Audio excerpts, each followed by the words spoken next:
Les langues nationales. C'est une problématique essentielle hein, dans la promotion culturelle.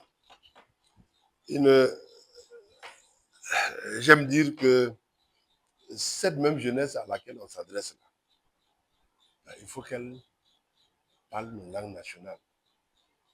Mais pour que la jeunesse parle nos langues nationales, la responsabilité incombe à qui? Aux parents d'abord. Aux parents d'abord. Même si on a affaire à des couples mixtes, donc de groupes ethniques différents, mais il faut faire en sorte que l'enfant parle au moins une langue nationale. Si l'enfant parle au moins une langue nationale, c'est une bonne chose. Parce qu'il ne peut pas être perdu. Et c'est en ce sens que, de mon point de vue, je ne suis pas linguiste, mais bon, les linguistes sont mieux placés pour parler de la question. Je me dis que nous devrions nous inscrire dans un bilinguisme officiel. Voilà. Langue nationale plus autre chose, ou deux langues nationales. Parce que c'est tout bénéfice pour les enfants. C'est tout bénéfice pour la jeunesse. Maintenant, la place accordée aux langues nationales dans le cadre de la Semaine nationale de la culture, c'est déjà quand les différentes prestations, notamment en termes de chansons et autres, c'est toujours bon que ça soit fait dans les langues nationales, puisque c'est l'expression de notre culture. Mais en même temps aussi, ces valeurs, ces langues nationales sont des véhicules de nos valeurs. Sont des véhicules de nos valeurs. Alors, pour l'histoire, nous avons demandé à celle qui est, elle est quoi, secrétaire technique de la promotion des langues nationales au niveau du ministère de l'Éducation nationale et de la promotion des langues nationales là. Nous l'avons sollicité pour venir faire animer un panel pour parler de l'importance des langues nationales, justement, dans la promotion des valeurs sociales. Donc, c'est pour dire que on ne peut pas parler de promotion des valeurs ou de transmission des valeurs sociales, morales et autres, là, sans passer par les langues. Sans passer par les langues. Puisque la langue, c'est le premier moyen de communication. Nous parlons, nous nous entretenons en français. C'est bien. Nous sommes tous à l'aise en français, c'est bien. Mais nous devrions pouvoir être à l'aise en parlant dans nos langues nationales. Alors, Adama est là. À l'époque, il me sollicitait quand j'ai dit je ne donne pas d'interview en Djoula ni en Bobo sur la SNC.